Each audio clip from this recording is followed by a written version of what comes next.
It's a pleasure to see you again. Thank you for joining us for another discussion. Thank you.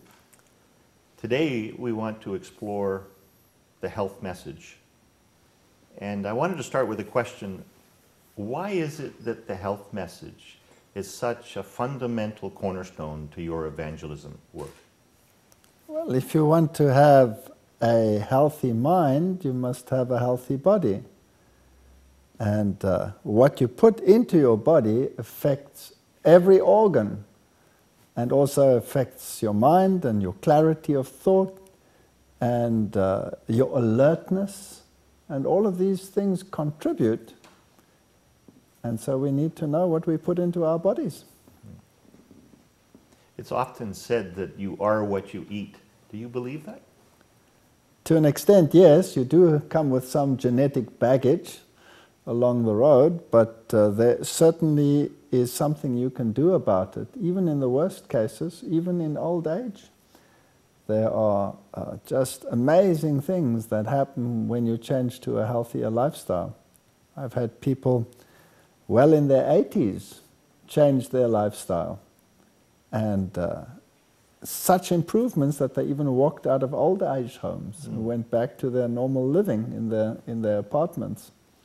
Well, that's a good news message because it tells us that it's never too late to change your ways. No, it's never too late. So the body, even in old age, can respond positively to a healthier diet. Yes, especially if you switch to an all-plant diet, then you can get some very dramatic reversals of debilitating situations, which you wouldn't get with a change that wouldn't be quite so drastic. Yes. So you use the term diet. In today's society, we're bombarded with magazines and televisions and advertising about this fad diet and this other fad diet. And how is the eating regime that you're alluding to differ from all of these other diets that we're bombarded with? I don't believe in a diet. I believe in a lifestyle.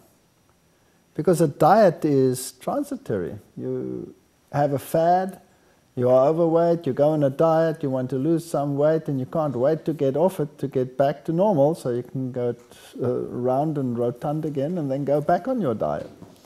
A diet is never a solution. You need a lifestyle change, a permanent change. And that's the difference. And so by lifestyle change, with respect to the food that we consume, though, it means changing eating habits, what we consume, perhaps how much we consume, when we consume it, so that it's part of a new lifestyle change. It's a totally new ball game. I mean, most people have one meal a day, all day. And, you know, I compare it to a washing machine. You have your washing machine doing its thing, and then halfway through the program you decide, well, what about my socks? I forgot to put them in there. So you open the washing machine and you put them in there, and you continue your washing program, and then just before it's over you realize, wow, there's all of this that I haven't put in there, and you put that in there. And then you wonder why some of it is clean and some of it is just as bad as it was. The stomach is an amazing organ. It is charged with enzymes and acid secretions, and these have to be available when that meal comes in, because these cells all have storage structures, and the stimuli required to release these enzymes and fluids into the stomach is, of course, the food that you eat. So if you have meals spaced regularly apart from each other, that is the way in which to get maximum utilization of what you are eating. So this idea of constantly eating is something that leads to poor digestion, fermentation. And when you have fermentation, instead of getting simple carbohydrates, for example, you start getting fatty acids. That leads to an acid system. That again leads to a totally new hormone cascade. You have to neutralize the acid, so you have parathyroid hormones and all of these taking part in the transaction, calcium release from the bones, all kinds of scenarios. Whereas if you had regular meals, preferably starting with breakfast, and you know the old adage, you eat breakfast like a king, and lunch like a nobleman maybe, but supper like a pauper, that is a pretty good idea. Now, what is the reasoning behind that saying? Why is breakfast supposed to be the biggest and most important meal of the day? You know, if you had to take a particular quantity of food and say this is your ration for the day, and you did nothing else but eat the bulk of it in the morning and less in the evening, you would see amazing, dramatic effects. Obesity, for example, just switching to breakfast will have a major effect. With the same ration size? Exactly the same ration size. The reason is, in the morning, your metabolism is at its highest. In other words, you are geared to metabolize whatever you're going to eat and to assimilate it and burn it. Whereas in the evening, you are beginning to slow down your metabolism, you're going into sleep mode. This is all regulated by daylight and hormone cascades and from the brain reception areas. And then, if you're having a big meal in the evening on a slow metabolism, instead of burning it, you're going to store it. Firstly, you're going to poorly digest it, and that which you do digest and absorb, you're going to store it. So it leads to obesity. So just that simple switch. Breakfast should be a hearty meal. And are there preferred breakfast foods that would constitute this hearty meal? Well, what are the foods that we require? Firstly, in a breakfast, you want to have energy into your bloodstream quickly, because you've just come through a fast. That's why it's called breakfast, break the fast. And fruits and grains are probably the best that you can consume in the morning, because foods like vegetables take longer to digest. So fruits and grains would make the perfect breakfast. But what about eggs and cremo on your porridge? And if you want energy quickly, how about a slab of chocolate? I mean, those deliver energy too. Why would they not be a good hearty breakfast? Well, if you had a slab of chocolate, you would have a high sugar component in there. And there would be no fiber, no natural fiber in that. So what you would have is you would have a glucose surge. You might as well take a cup of coffee with no sugar. Just the caffeine itself will stimulate your adrenal gland. You will start releasing cortisones and adrenal secretions, which are conducive to the fight and flight mechanism. And so you'll have a massive release of glycogen from the liver as a glucose surge. You would have the surge and then not the activity. And you would have a drop to lower than normal levels, and you'd be lethargic. That's why these things are addictive. You need them again and again and again. So if you make chocolate or coffee or any one of those, by the way, chocolate also has caffeine-like components, theobromine, then you'd have exactly the same response. So you would be on this addictive roller coaster of hypoglycemia. And so if you go on this roller coaster of hypo and then hyperglycemia, that may cause lethargy and you may not have the energy level, but why is that unhealthy? Well, not only, this is very fascinating that you're talking about it. If you have a glucose surge, your cells have to be protected against that glucose surge, particularly your brain. Your brain needs very constant glucose levels, and that's the only energy source that the brain will use. And so you want this steady, perfect supply. If there's a surge, the brain needs to be protected, and the body protects itself by releasing huge quantities of fat into the bloodstream. So the triglyceride levels rise dramatically to protect yourself. When you do that, when you add a fat surge into the blood, automatically you change the consistency of the blood, you change the viscosity, and so that affects your blood pressure, for example. Not only that, the fat coats the red blood corpuscles, and they tend to clump together, 2, 3. Now obviously, if you're looking at my hand, I've got 2 surfaces here, so a red blood corpuscle also has 2 surfaces. If I clump 2 together, I've reduced the surface by half. If I clump 3 or 4 in a little train situation with trucks on it, I reduce it even more. And that, of course, leads to less oxygen exchange, and then you get that droopy eye syndrome. And so the next thing you do is you try and boost yourself, and you go through the same roller coaster. So it affects your blood vascular system, it affects your brain, it affects your storage of nutrients. All of these are affected. So what you want for breakfast is a whole food diet. You want fruits, you want grains, and you want foods that are whole food. In other words, all those fibers are in there. And there are 2 kinds of fibers. You have soluble fiber, and you have insoluble fiber.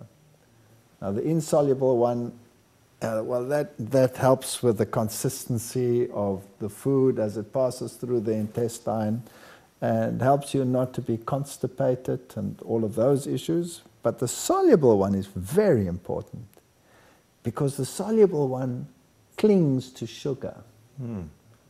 So as you digest your food and you have these free carbohydrates, the soluble fiber holds on to that sugar and releases it gently. So as the food passes through the intestine, there is this constant slow release of glucose, and you're pumping along with a regular supply of what you need. Whereas if you have a surge with no fiber and a drop down to hyperglycemia, you're active for a short period and miserable for a long period. And that is not what you want. So let's explore hearty breakfast a bit more. I remember back in the 50s as a young boy, a hearty breakfast constituted thick slabs of fatback bacon, fried in a cast iron frying pan, breaking 3 or 4 eggs into the grease, splashing the grease on top to cook the sunny side up eggs, and actually dipping your Wonder white bread into the fat to eat it for the flavor. And we used to line up as kids at the stove to do this.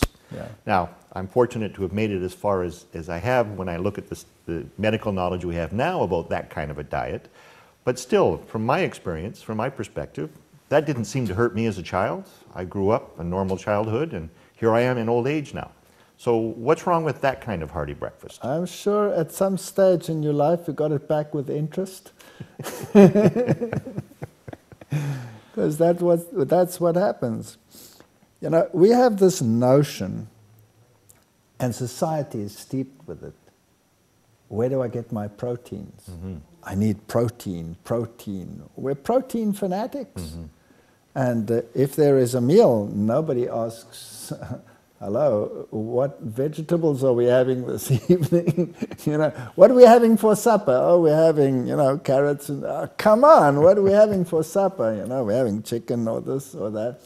It's always the protein, never the carbohydrate that's mentioned. Now, when we look at our human bodies, the structure is largely protein and minerals. The bone structure is calcium and phosphorus and all of that.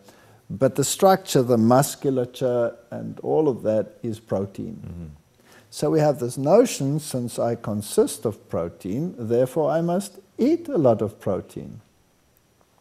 But that's like saying that a motor vehicle, a car, that consists of metal must run on metal. So you put ball bearings in your tank or something. It doesn't work like that. The machinery, the actual machine, consists of largely protein and fats, but it runs on carbohydrates, just like your car runs on fuel. So the fuel that your body needs is carbohydrate.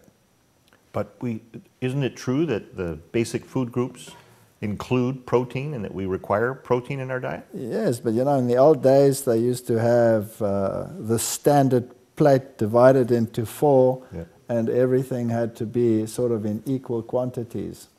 We only need 0.75 grams of protein per kilogram of body weight per day. That means that the average person never needs more than 60 grams of protein. And the average first world country consumer consumes 4, 5, 6, 7 times that much. Now, the body has no capacity to store that protein. It cannot store protein. We store fat and we store carbohydrate. The carbohydrate we store as glycogen in muscle reserves and in the liver. And the fat, well, anybody can see where that's stored, right? So those are the two we store. The protein that we consume in a day, that is utilized for body repair and small portion of growth, if you are growing. So a child, instead of 0.75 grams, would perhaps need 1 gram per kilogram of body mass. That means a child weighing 40 kilograms would only need 40 grams of protein. That's still less than an adult, right? It's not much, it's very little. Now this is the hazard. As soon as you have 3-4 times that amount of protein in your body, you're going to break that down into the amino acids. You have an amino acid pool going around, but your body needs carbohydrates. That's what it runs on. That's its fuel. So the only thing you can do is to change that protein to a carbohydrate. And we have the enzymes to do it. But here's the problem. In a protein, you have nitrogen in the amino groups. In a protein, in some of the sulfur-containing amino acids, you have sulfur. So now when you change those amino acids to carbohydrates, the nitrogen must be detoxified because it comes off as ammonia, highly toxic. I mean, we use that as a cleaning agent, right? So toxic that the body immediately detoxifies it to urea, which is also toxic. And if that were to accumulate and your kidney weren't to function, you would die from the toxic load. That's why people with renal failure have to go onto dialysis machines to get rid of this toxin. So you're loading your body with a toxin. The sulfur is split out as sulfate. That's sulfuric acid. That's battery acid. So now you're sitting with a sulfur load, and now you have to neutralize that because your immune system requires an alkaline environment. Your cells require an alkaline environment. And your acid-base balance is very firmly regulated. So you're going to neutralize it by producing calcium out of the bones. And that has a long-term effect. And all of these toxic loads. And then proteins have ring structures, phenolic groups that are not in carbohydrates, and those are toxic to your system, and you have to get rid of them. So eating a lot of protein for breakfast gives you an acid load and a toxic load. Why do you need that? Whereas if you burn carbohydrates, what's the end product? Carbon dioxide and water. And our whole body is geared to get rid of carbon dioxide. All I have to do is breathe out. So, a healthier, hearty breakfast is one that reduces the amount of protein You and reduce the increases amount of the protein. carbohydrates and whole grains. Yes. Okay. You only need about 12% of that plate to be protein. So instead of a 3-egg omelet, we should just have a 1-egg omelet? Well, have your grains, have your nuts, because the ratios of the fats and the proteins and the carbohydrates in those are perfect.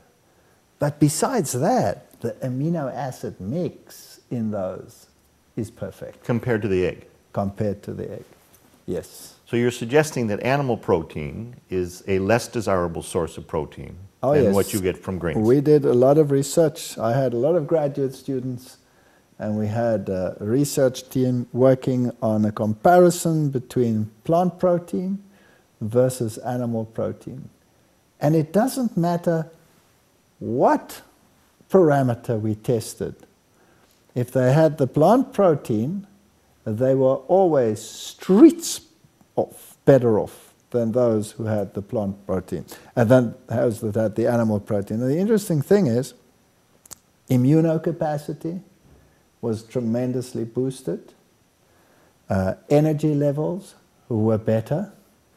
The fat profile was perfect in terms of cholesterol profile, HDL, LDL, the good versus the bad cholesterol ratios were absolutely magnificent. Fascinating. Even the sexual parameters, sperm counts, sperm motility, sperm abnormality, all of those were dramatically improved if it was plant protein. But the test animals you used in these experiments, were they herbivores, naturally plant-eating, so that when they ate animal proteins, they just weren't adapted to eat We and used digest the whole animal environment. protein? We used the whole range. We tested it on carnivores, we tested it on herbivores, we tested it on omnivores. One of our experiments was based on the vervet monkey, which is probably the closest in terms of metabolism to the human. And the results were so dramatic that it caused quite a stir in the scientific environment. In one of our earlier discussions, you told us an anecdote about your graduate students referring to you as the prophet. Could you share with us that story again? Well, you know, I would tell the students, I want these animals now to be on different regimes. This group you put on a plant protein diet. This one you add so much animal protein in the mix, that one more, that one more, that one more, and then I tell them, all right, when you do your analyses, you will find that this one is the best and that one will be the worst. But common wisdom told them it should be the other way around. And they were really determined to get the opposite results, but they never did. And so, yeah, that's a label that they gave me then. It had nothing to do with prophecy, of course. No. But you knew beforehand, based upon these principles, what the outcome of the experiment would be. Absolutely. Absolutely. So coming back to protein for a moment. So animal protein is less desirable than plant protein. Absolutely. But, you see, there is this notion that an animal protein is a complete protein. Complete in the sense that every amino acid that we require is in the animal protein, which is not the case in a plant protein. They're all there, but the ratios in any one particular plant are not the best for giving you an overall profile. But if you put plants in combination, a grain and a legume, if you put that together, you have a perfect protein. Because what the one lacks, the other one augments. And there's another very important thing about plant proteins. Plant proteins are very high in the amino acid arginine. And arginine is basic to our detoxification system because it is the introduction amino acid into what we call the urea cycle. So if you have high levels of arginine, it empowers the body to rapidly detoxify. Whereas plant proteins give you this, animal proteins don't. And so the ratio of the amino acids that you find in plants is far more conducive to a better system than you find in animal proteins. But it's a common argument used by those that still want to consume animal protein rather than reverting to plant protein, that it's so complicated and it's such a bother trying to get this proper mix of amino acids and making sure that they remain healthy with the proper balance, that it's just not worth the bother. Give me my eggs and bacon. It's actually so simple. Who has not grown up with a peanut butter sandwich? Every kid loves a peanut butter sandwich. Now, that's a legume and a grain. Lentils and rice, that's a legume and a grain. Any of the, and some of the legumes, by the way, are actually complete proteins. For example, chickpeas, garbanzo, that's a complete protein. Some of the grains are complete proteins, like millet, for example. So there are grains just by themselves that will give you everything you need. And some of them are very easily digestible. Millet, for example, it's easily digestible. It has a complete protein, and it's an alkaline grain. 3 things in one. So for elderly people, that's probably the best thing that they could consume. Oats in combination with a few nuts, perfect. That's why a muesli or a granola or just an oats porridge with a couple of nuts in it is a perfect protein for the day. And the great thing about oats is that it has a very high component of soluble fiber. That's why, you know, when you cook it, it goes thick and goes like that. That's the soluble fiber. So you can have it with dates.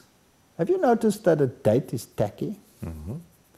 Now, this is where I believe creation makes more sense than evolution. If you take the fruit plants in the world, if the sugar content is high, then automatically the soluble fiber content is high. The sweetest thing you can get is a date. That's why it's tacky. It's rich in soluble fiber. So if you sweeten things with dates or with raisins and things like that and cut down on the simple raw sugars or even honeys or any one of those, and rather sweetened with the others, you would have an energy breakfast second to none. And you can ask athletes, that's what they have to do.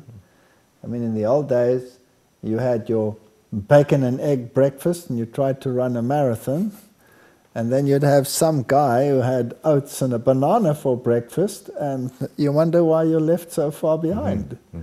And so the athletic world had to change its diet. Just think about, well, tennis tournaments, Wimbledon. In the old days, what did they have? They would drink cola drinks. All right? And then they would give them the power. And then the match went on, they were dead ducks. So they realized, okay, this rapid energy boost, this caffeine push, this glucose surge, it's very transitory. It just lasts a short while. So then they started switching to power drinks and something a little bit more balanced with minerals, etc. And then they gave that up. What do they do these days? They sit in between rounds munching bananas. So they've come all the way to the banana. Why? Here you have sugars mixed with a soluble fiber.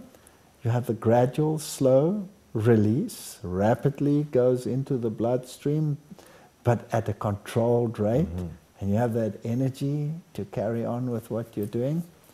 So, you know, I always say to people who ask advice, what do I do for sport or that or the other? Dates. bananas, raisins. Those are your energy foods that will sustain you without giving you a surge, and you will run for miles, kilometers before you will run out of that steam. If what you say is true, that eating less animal protein is better than eating more, isn't it logical to conclude that you shouldn't eat animal protein at all? Well, I am absolutely convinced that we shouldn't have animal protein. Now, why is that? Well, firstly, because of the amino acid mix. Plus, if you have animal protein, you have all the other dangers that are associated with it. And today, we're living in an environment that's not as it was in the old days. It's not business as usual. You know, in the old days, diseases were very specific. Bird flu was bird flu. Swine flu was swine flu. Horse flu was horse flu. Cat flu was cat flu. Dog flu was dog flu. And the viral encephalitis that you had, that caused brain fever, they were, you know, confined to the species in which these viruses flourished. Not anymore. We've had, in the last decade, a dramatic increase in trans-specific viral attacks. So that means that not even your free-range animal is safe anymore, because a virus doesn't discriminate as to whether you're free-range or whether you're not free-range. That is besides all the antibiotic-resistant bacteria that we have because of the way animals have been conditioned to antibiotics. These days we have all these trans-specific viruses. So bird flu is now a human killer. Swine flu is a human killer. And these are all kinds of problems. Have you ever heard of bean flu? No. Tomato flu? Cabbage flu? Lettuce flu? Doesn't exist. So, in terms of food safety, in terms of bacteria that can be pathogenic, you don't have that problem with any of the plant proteins. And, you know, society has progressed along this line to such an extent that you're not going to be shortchanged. You can go to any supermarket, you can pick a rice milk, or you can pick a oat milk, you can pick a soy milk, you can pick whatever you like. Today people are writing in the newspapers and writing in the magazines that soy is bad for you because it contains estrogens, and you'll become effeminate and boys shouldn't drink it. Well, have you noticed that the whole of China is effeminate? I haven't noticed that at all. And it certainly didn't affect their reproductive capacity. And that's all they eat. So there's this confusion because soy, well, and other legumes as well, contain what we call phytoestrogens. And they mimic estrogens, but they don't bind in the same way that they bind. There are alpha binding sites, beta binding sites, and they will only target one of those binding sites. And then they tend to be anti-carcinogenic.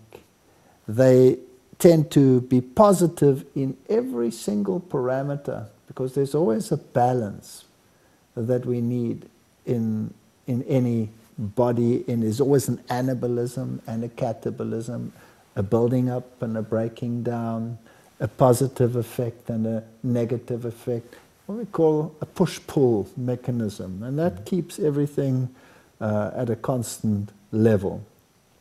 And so what these phytoestrogens actually do is they are always on the positive side rather than the negative side. So there's nothing wrong with soy. And if you're allergic to soy, well, there's rice milk, oat milk, whatever. It's all available these days. It's not a big deal anymore. I've heard arguments against the vegetarian diet by avid carnivores that, yes, you can find toxins and contaminants and hormones in meat, but you find it in plants too. Look at the California produce that caused all this sickness because of the E. coli contamination. So on the surface, the argument seems to hold water, but I guess it's true that you can, with proper kitchen hygiene, you can wash your lettuce so that it's clean and still healthy, but you can't wash E. coli from meat because it's right inside the meat It's product. right Is inside. that true? You have a good point. Yeah. But besides that, if you take the way in which animals are treated, whatever medication you give to an animal is internal. Mm-hmm. Everything is dissipated through the entire system. Whereas when you have plants, it's external. A pesticide is applied to the outside. You don't go and give your plant an injection, do you? Mm-hmm. No. So everything is on the outside. Then plants also, that's why if it rains, the farmer has to apply it again. Mm-hmm. So if you wash it, you are still better off in many cases, even if it has been sprayed and the legal requirements of marketing and spraying have not been met, you're still better off because of a process which we call biological magnification. So you could have a field over here and the farmer is spraying, and the wind takes that spray and deposits it on a field many kilometers away. And let's say there's 1,000th of the concentration on that field than what was sprayed. Animals come and they eat it. You have your cattle grazing. They eat that. They concentrate it in their bloodstream many thousands of times. So you can actually have higher levels of these components in animals than you have on something that is directly sprayed. Because the animal tomorrow has to eat again. And the day after has to eat again. And so there is this biological accumulation that takes place. And then in the feed industry, when they feed, in the old days, carcass meal was rampant. They used to use that. Fish meal is very common. All of those are again concentrated in that next layer. So you have far more probability of contamination from an animal product than from a plant product. Even in our modern society where groundwater contamination is becoming such a serious and important topic, isn't it true that the plants could suck up groundwater that's contaminated and thereby become toxic themselves or polluted? Yes, it is to an extent true, but plants are geared to absorbing minerals and water. They are not as geared by their root system to absorb organic compounds. So if you have an organic farming situation and you have manures and you have all of these things out there, then the bacteria break that component down, and the acids they produce leach the minerals out of the soil, and the plant absorbs those minerals. Whereas if you have an animal situation, you're actually feeding those compounds, some of them which are toxic, directly to the animals, so they're assimilated into the body. So simply put, a plant growing in manure does not assimilate manure. But an animal being fed manure would assimilate manure. And I mean, that's common practice, feeding manure in many cases. So cut out the bacon. I would say yes, cut off the bacon. But what about eggs? Now, they're an animal product, but surely the egg, being contained within a shell, is protected from that kind of contamination. So No. isn't that a good source of protein? Well, the egg is probably one of the top contaminants for Salmonella, Campylobacter. Any one of those pathogenic bacteria will mostly come from there, because if the hen is contaminated, she will incorporate it in the egg. That's the first place she'll incorporate it. So that doesn't mean that the egg will be perfect, right? And an egg is very high in cholesterol, extremely high in cholesterol, and you could actually do without it. But we see on television on a daily, weekly basis, get cracking, have your eggs, good source of protein, hearty breakfast, energy source.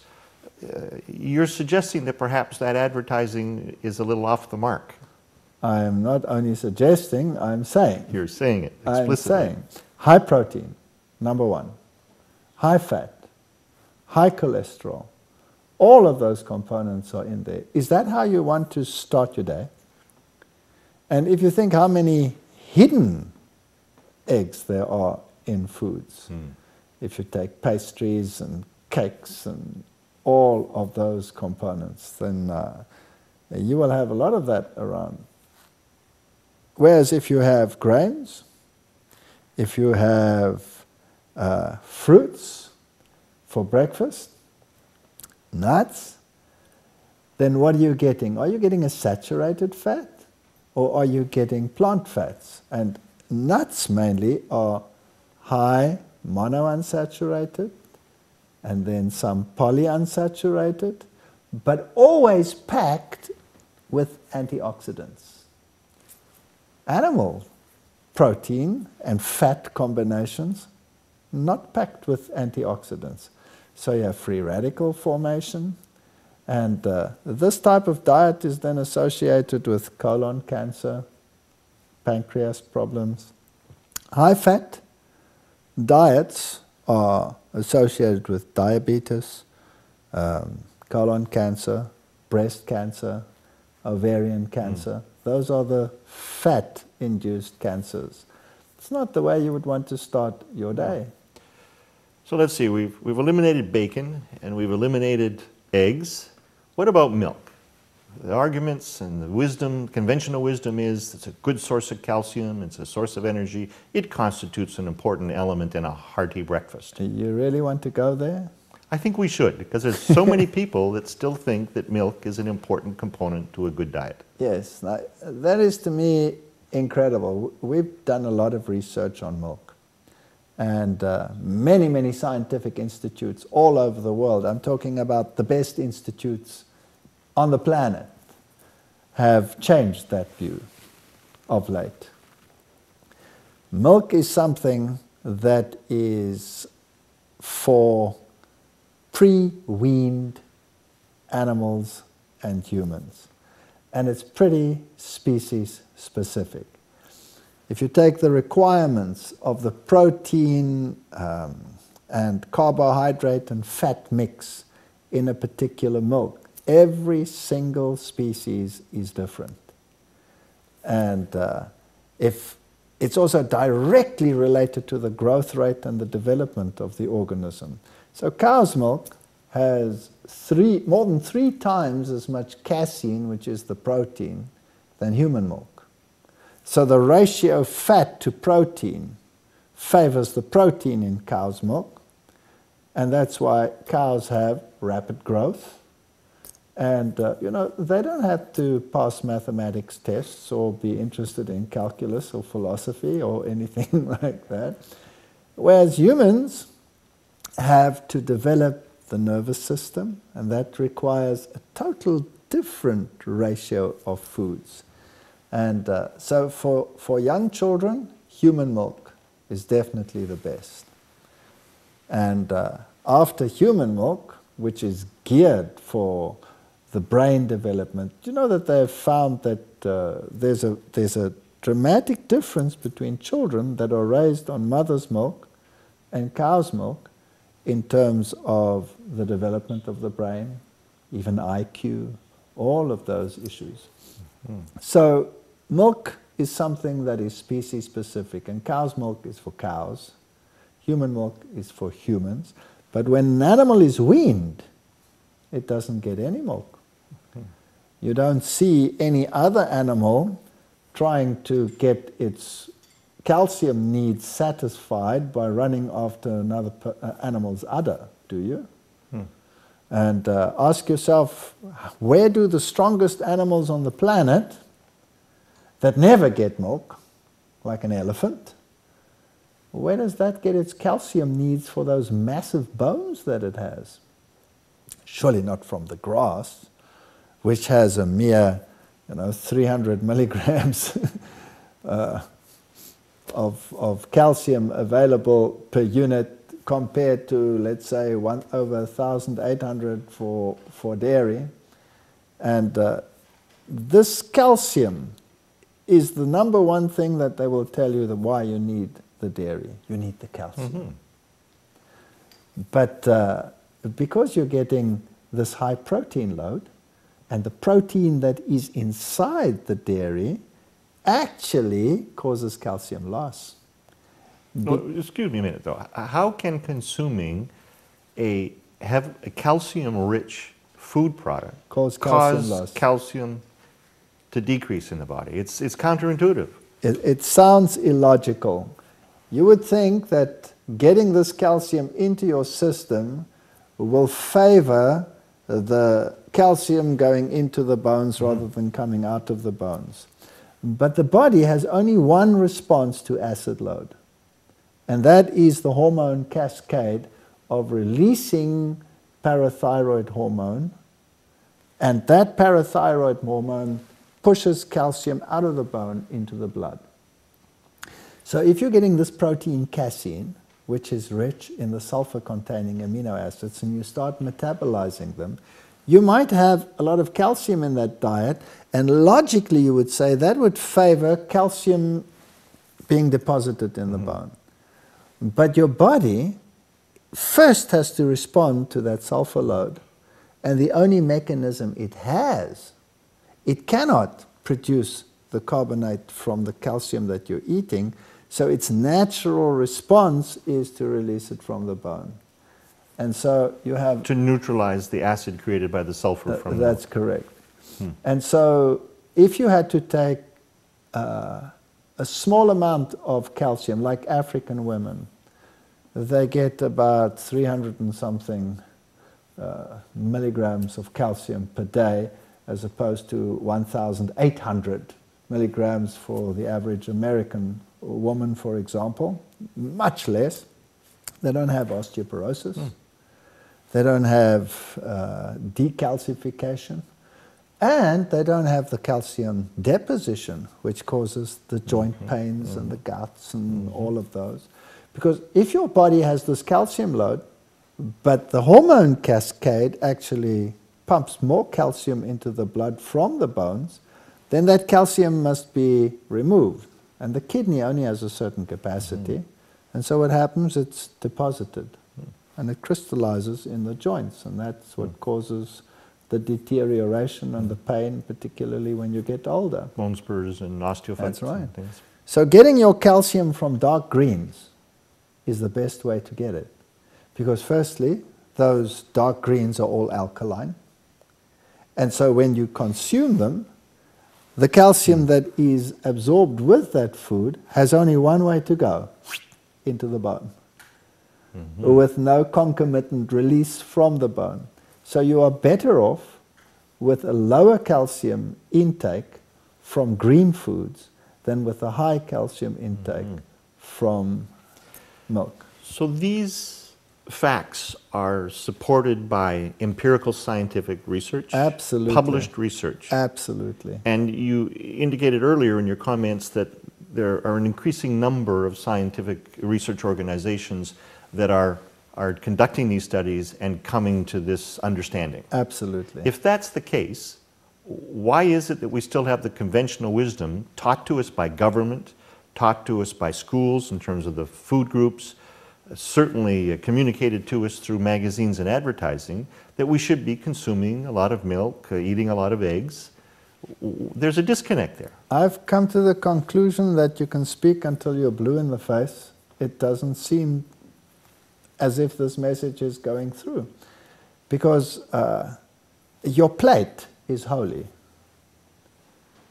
You know, people say heart disease runs in this family. Diabetes runs in this family. But diet also runs in that family. And what is on the plate is what you have inherited from your parents, what they inherited from their parents, and that's what you're accustomed to. You can break that continuity of disease. So this is a very interesting point that you're mentioning. If you take, for example, the notion you must have dairy to fight osteoporosis. That's the notion. And you look at the logic and you look at the statistics and you ask yourself the question, why is there a direct correlation between dairy consumption and osteoporosis? And why is it that the top dairy countries, the dairy consuming countries like Norway, are number one on the hit parade for osteoporosis? If the dairy was so good, they shouldn't have osteoporosis, right? And now they have osteoporosis, so the solution is give them more milk. And it doesn't work. And which exacerbates the problem. Exactly. I always compare it to a bricklayer. The bricklayer is building a wall, brick by brick. And let's say the capacity of the bricklayer is to put 1,000 bricks into a wall per day. And then you decide, well, there seems to be a problem and I want to actually have 2,000 bricks into the wall. So the best thing that you can do is get someone to supply this bricklayer with more bricks. So instead of giving him 1,000 bricks, you give him 2,000 bricks. But he only has the capacity to deposit 1,000. So the other 1,000 go flying past his ears and probably endanger him and slow him down in the first place, right? And that's what we're trying to do. We're trying to solve a problem by giving more bricks. That's not the solution. The solution is get another bricklayer, right? And that's what happens in the cells. You want healthy cells. You want healthy osteoblasts. You want healthy cells to incorporate the calcium into the bone. And that means you need more bricklayers and not more bricks. Conventional wisdom is always conventional, but not necessarily wise. No. So the advertising we see, we should be healthy cynics concerning advertising and recognize that the food industry is a global, multi-billion-dollar business that has financial objectives as a higher priority than your health concerns. That's right. Yeah. I've had these, when I was at the university still, and my students were involved in this research, and we would have discussions on television as to what happened. I would have regulatory bodies come to me and say, you better tone it down or else. Really? Yes, and you know, I'd give them the science and explain it to them. And they would have to admit that they're on very, very thin ice indeed. Then it's interesting, on one occasion, one of these individuals then stayed behind and came to me and said, you know, everything you mentioned, my family's got it. Do you think really this is the problem? And he had particular problems with his little daughter that was so sick. And I mean, dairy is associated with asthma. Dairy is associated with chronic ear infection. Dairy is associated with bronchial problems. And she had all of these symptoms, plus all the allergenic responses. He cut out the dairy. And he phoned me a couple of weeks later and he said, I cannot believe the difference. I have a new child. Totally new. Let's look at it. Norway the highest rate of osteoporosis. Then the next countries would be Switzerland, Sweden, Denmark, Holland. Those are the dairy countries. If you take prostate problems, the number one country, Switzerland, you go down the list, there's all the dairy countries. So there's something for the men, there's something for the women. But Dr. Veith, I like my cheese. Well, then have a cheese that you make yourself, get a substitute, and get used to it. Mm-hmm. Make a choice. Make a choice. You know what I like, for example, pizza. People say you can't eat pizza without cheese. I mean, how can you eat pizza with cheese, without cheese? We have pizza made and we put avocado on afterwards. Once you get used to that, you don't want to switch back to the other. Or you make a nut cream that bakes on like a cheese. It's so digestible. It doesn't give you that heavy feeling and that dull brain feeling that you get from the other foods. By the way, cheese is so hard to digest. Your stomach is an amazing machine.